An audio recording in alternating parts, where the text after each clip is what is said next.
Kentucky produces 95% of the world's bourbon supply. That is a fact. That industry employs 23,935 workers and generates 10.6 billion annually for one state alone. Canada was its second biggest customer, buying $250 million worth of American spirits every year. Then Trump put tariffs on Canada, and everything changed almost overnight. Canada pulled every bottle of American bourbon off every government liquor store shelf. Exports collapsed from $250 million down to just $89 million in a single year. Jim Beam shut down production at its flagship Claremont, Kentucky distillery for all of 2026, and on April 11th, 2286, Mark Carney stood in Montreal and smirked at the crowd. He looked out at thousands of cheering Canadians and asked four words. Anyone had any bourbon recently? The room erupted, and 23 and 135 Kentucky bourbon workers were not laughing at all. This is not just a trade dispute anymore. This is economic warfare dressed up as a joke.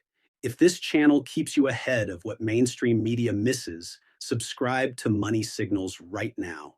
Hit that notification bell so these updates reach you the moment they drop every single week. Now, to understand how a bourbon joke became a billion-dollar economic weapon, start at the beginning.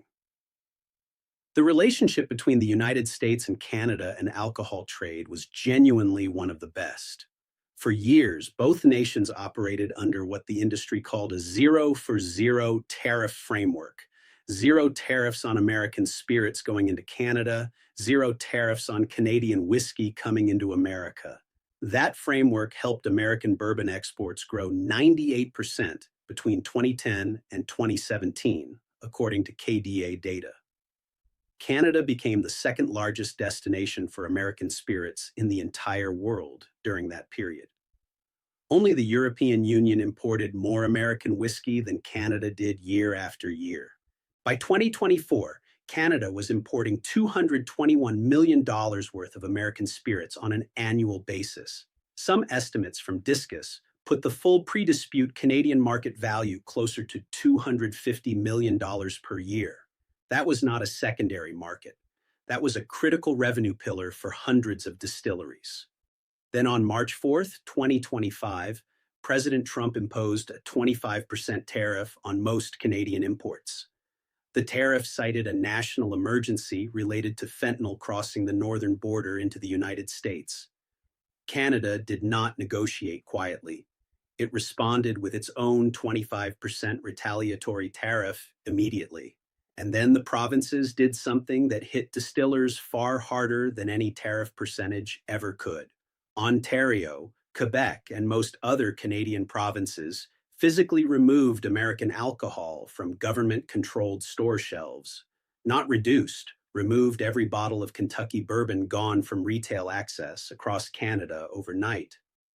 The Liquor Control Board of Ontario alone had previously listed more than 3,600 American alcoholic products. Every single one of those products was pulled and marked unavailable for purchase by Canadian consumers. Ontario is Canada's largest spirits market, and it went completely dark for American distillers in March 2025. The Distilled Spirits Council of the United States tracked what happened next with precise and damaging numbers. In the second quarter of 2025 alone, American spirits exports to Canada fell by 85%. In May 2025, exports to Canada were worth just $2.9 million compared to $22 million in May 2024. That is not a slowdown. That is a near total market collapse happening in real time. By the end of 2025, total American spirits exports to Canada had fallen to just 89 million. The previous annual baseline before the trade dispute was approximately $250 million per year without interruption. According to Discus data, that represents a collapse of roughly two-thirds in a single calendar year. Canada went from being America's second largest spirits export market to its sixth in 12 months. Nowhere felt this collapse more acutely than the state of Kentucky, bourbon's beating heart and home. Kentucky produces 95% of the world's entire bourbon supply. That figure is not an exaggeration.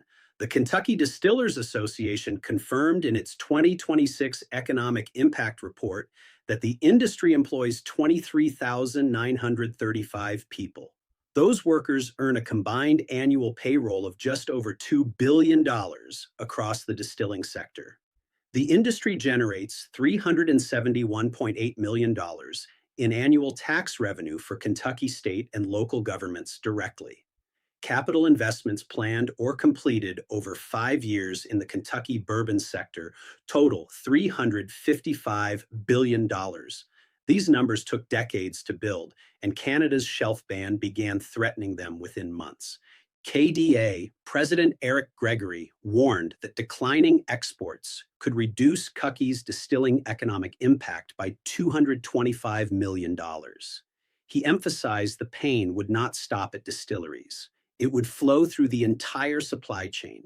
Farmers growing corn for mash, cooperatives building new charred oak barrels, truckers hauling product across the state. All of them connected to bourbon's success, and all of them exposed to the export collapse. The most visible casualty of all was Jim Beam, a brand that traces its roots back to 1795. The James B. Beam Distilling Company announced in December 2025 it would pause production at its main distillery. That flagship facility is located in Claremont, Kentucky, the historic heart of Jim Beam bourbon production. The Claremont site produces approximately one-third of Jim Beam's entire annual output.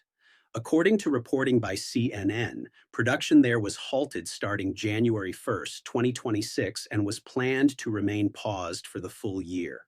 The distillery also produces Knob Creek Baker's Booker's and Basil Hayden's bourbons at the same location. Jim Beam's parent company, Suntory Global Spirits, employs more than 1,000 people across its Kentucky operations total. The company said no layoffs were announced, but bottling and warehousing continued at reduced operational levels. A 230-year-old American institution going silent for an entire year is not a routine business adjustment. It is a distress signal fired into the air by one of the most iconic brands in history. And Jim Beam was not alone in making painful production decisions driven directly by this trade dispute.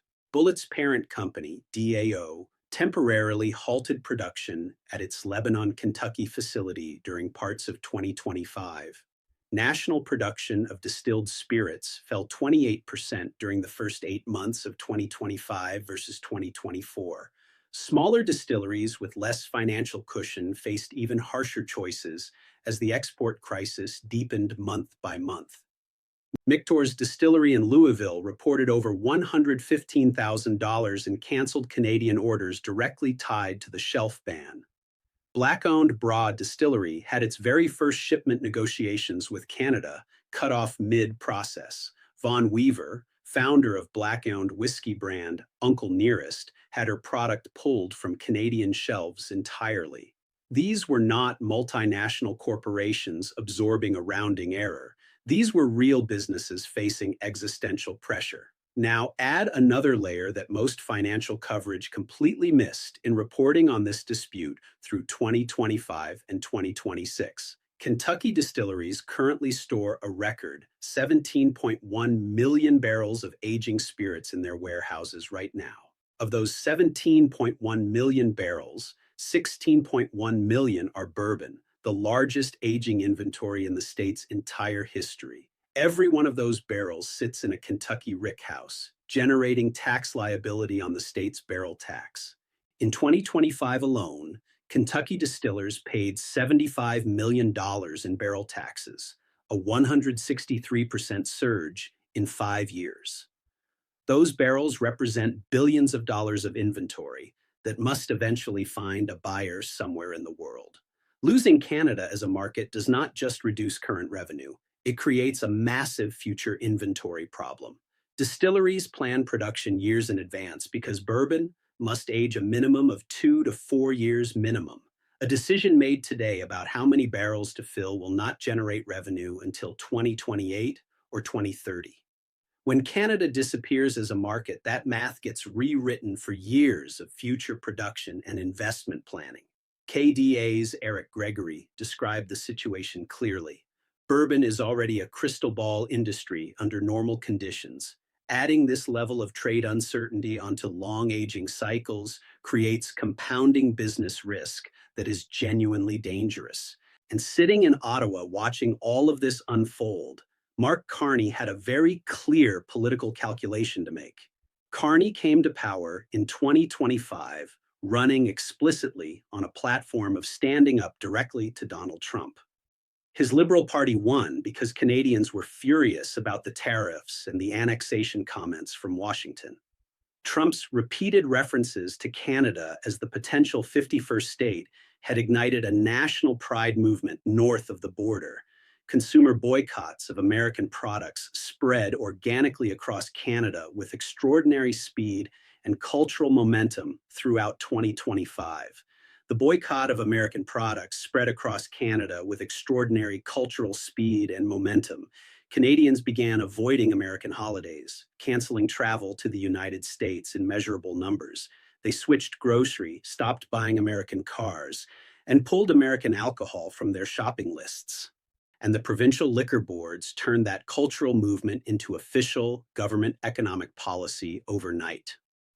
Ontario Premier Doug Ford made his position crystal clear when the bans began in March 2025. He told the media directly, "We're the largest purchaser of alcohol in the entire world." They will feel the pain, Ford said, and the numbers confirmed he was absolutely right. The Liquor Control Board of Ontario alone had been responsible for $75 million in annual American product sales. The $75 million covered spirits, wines, and beer, spread across 3,600 different products from 35 American states. Every single one of those products was pulled and declared unavailable, all of it gone at once. The financial impact on American brands was immediate, severe, and visible within weeks of the ban beginning. Brown-Forman, the company behind Jack Daniel's and Woodford Reserve, posted a 59% sales drop in Canada. That collapse happened in just the first 3 months following the initial ban implementation in early 2025. Brown-Forman CEO Lawson Whiting acknowledged the damage publicly during his company's first quarter earnings call in 2025. He admitted growth from non-American brands in the portfolio could not offset what Canada had taken away. For Canadian distillers, watching all of this unfold, the opportunity was almost impossible to ignore or miss. Maverick Distillery in Ontario was one of the first to publicly report what was happening to their numbers. CEO Craig Peters told BNN Bloomberg in April 2026 that the results were genuinely extraordinary for his company. "Our vodka sales are up 100% in the LCBO," Peters stated directly in that interview. "And our whiskey is up 300%, he continued, numbers that stunned even optimistic industry observers. The Liquor Control Board of Ontario confirmed the broader trend across its entire domestic product portfolio. Ontario-made spirits saw a 4.5% sales boost between February and September 2025 compared to the prior year. Alberta-made spirits recorded an even stronger increase of 13% during that same comparable period. In Quebec, sales of Canadian spirits rose by 15% from March through August 2025 alone. The LCBO reported a remarkable 94% increase in sales of what it categorized as deluxe Canadian whiskey. Ontario wine made from Ontario-grown grapes surged 52% as consumers actively sought domestic alternatives everywhere. Sales of wines from other Canadian provinces grew 20% as the local movement accelerated nationally. Nova Scotia Spirit Corps reported that overall provincial spirits and wine sales rose 14% year over year. Blue Lobster Vodka, a brand barely known outside Atlantic Canada, signed a national distribution deal in 2026. By the end of 2025, the LCBO reported a 20% growth in overall demand for Ontario products. These were not marginal adjustments. This was a structural reshaping of Canadian consumer behavior at scale. And the data from independent market research confirmed the shift was not just promotional or temporary momentum. According to an NIQ on-premise impact report from June 2025, 37% of Canadian consumers actively experimented. That 37% said they had tried a Canadian drinks brand in the past month for the first time. The top reason they gave was supporting local Canadian businesses over American alternatives they previously preferred. Word of mouth and the desire to try something new followed closely behind the patriotic motivation data. Bar professionals across Canada were also discovering that Canadian whiskey could satisfy even loyal bourbon drinkers. Shaw Su, a Victoria-based bar consultant, noted Canadian ryes like Lot 40 performed well in classic cocktails. Jeremy Dasheen, chief mixologist at Quebec City's Frontenac Hotel Bar 6608, confirmed the shift in professional practice. We used to have Sazerac rye, Templeton, or a different type of American rye, Dane explained directly. Now, Canadian-made bottles were prioritized at the bar, and more of those whizzies had been added permanently. Craft distilleries were also exploding onto the Canadian market in ways that had never happened before 2025. Circa, Quebec's first grain-to-bottle distillery, saw its profile rise dramatically as bartenders sought non-American alternatives. Okanagan Spirits in British Columbia had been producing BRBN, a bourbon-style whiskey made entirely with Canadian grain. Ontario's Spring Mill Distillery was making American-style straight whiskey, domestically produced and legally Canadian in every way.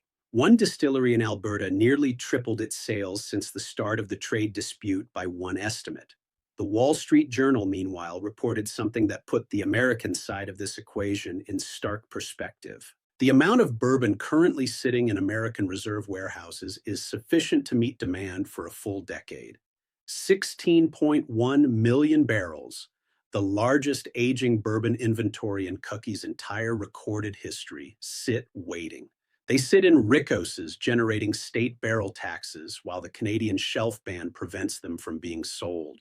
That inventory was built during boom years, when Canada was a $250 million annual buyer of American spirits. Now those barrels age in silence, while Canadian consumers discover they actually prefer what their own country makes. And this is where Carney's April 11th bourbon joke carries a weight that goes far beyond political theater. Carney did not just deliver a punchline, he signaled a long-term economic strategy in 4 words.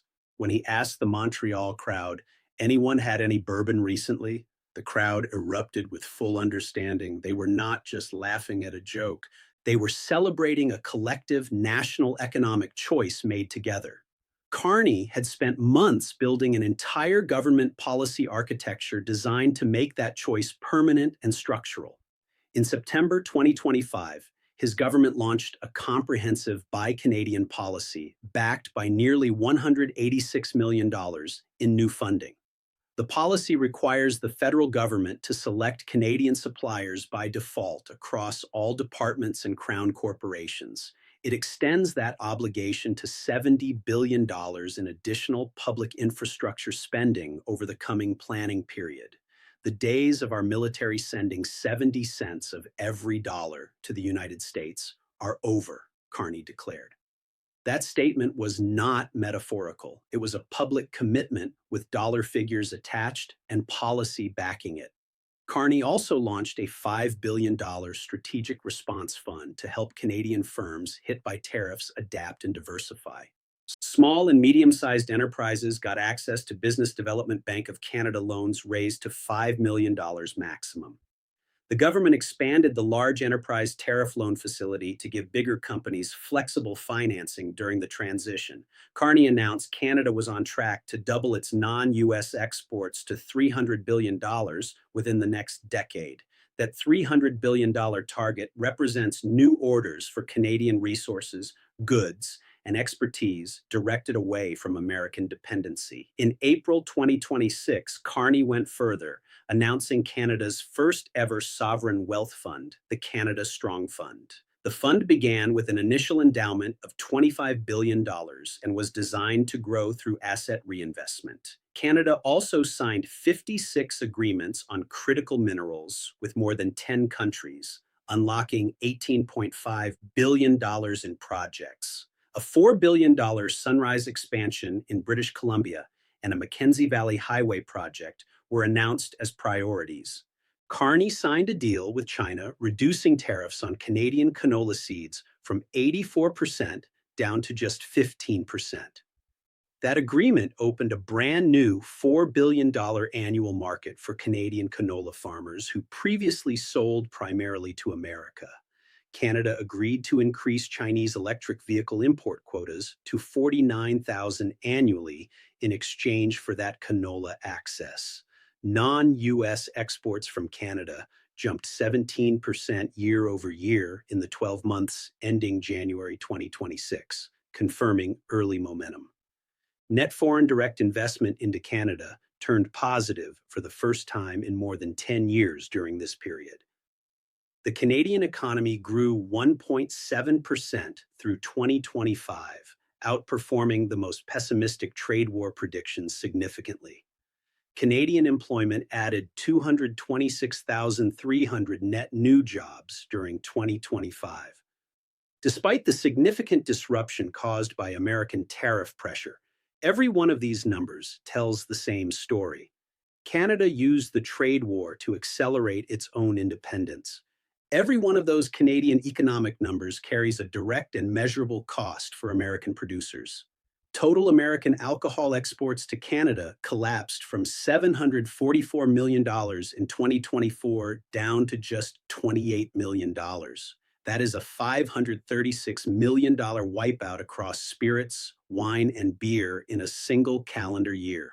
Wine exports plunged from $460 million down to just $13 million, a collapse of nearly 78%. Beer exports fell from $47 million to $17 million, another 64% destruction of a stable market. Distilled spirits, the category containing bourbon, dropped from $238 million to just $89 million total. These are not projected estimates. These are confirmed figures from the Distilled Spirits Council of the United States. The U.S. Ambassador to Canada, Pete Hockra, publicly acknowledged the alcohol boycott had created real diplomatic friction. He described Canada as mean and nasty to deal with, words that appeared in White House briefings. Brown-Forman and CEO Lawson Whiting went further, calling the Canadian boycott worse than a tariff directly on record. He described it as a very disproportionate response that had devastated his company's Canadian revenue stream entirely. Brown-Forman reported Canadian organic net sales plummeted more than 60% in the first half of fiscal 2026. Phillips Distilling Company in Minnesota moved production of its sour puss lure after a 70% Canadian sales drop. Minnesota's distillers, Cuckey's bourbon makers, California's wine producers. The damage spread across 35 American states simultaneously. And then U.S. Trade Representative Jameson Greer made something absolutely explicit in April 2026. Greer stated publicly that lifting Canada's provincial alcohol bans was a key condition for any successful USMCA review. He said it plainly. American booze back on Canadian shelves was a non-negotiable American trade demand. The USMCA review deadline landed on July 1st, 2026, just 3 days before this video was produced. And what happened on July 1st, 2026, sent shockwaves through North American trade circles almost immediately. The Trump administration officially refused to renew the USMCA in its current form at the July 4th deadline. A senior White House trade official confirmed the decision directly. The USMCA is not renewed in current form. Trump had signaled his position clearly in June, saying, "I don't know that I'm going to renew it," he added. "We don't need anything that Canada has. They need everything that we have." The agreement does not immediately collapse. It remains technically in force for up to 10 years of review, but the refusal to renew triggers an annual review mechanism that creates prolonged uncertainty for businesses and investors. US and Mexico negotiations are scheduled for July 20th, 2026, but formal Canada talks have not been scheduled. Canada is officially in a different negotiating position than Mexico, according to the senior White House trade official. The official specifically cited Canada's retaliatory tariffs and the alcohol boycott as reasons Canada faces harder conditions. Canada was one of the only countries in the world to retaliate against the United States. The official stated that retaliation, including the bourbon ban, is now the primary reason Canada sits at the back of the line. Carney responded to the USMCA non-renewal with the same composure he has displayed throughout this entire dispute. "What I've seen with the president is that you're not close to making a deal, and then you make a deal." Carney said he has refused to panic publicly, choosing instead to signal patience while building economic alternatives in parallel. Canadian-American lawyer Barry Appleton, who advises on international trade, explained Canada's bourbon leverage with rare clarity. "Look at all the leverage Canada had when we cut off American bourbon," Appleton told CBC News in March 2026. He went further, suggesting Canada apply that same pressure logic to artificial intelligence in the digital economy.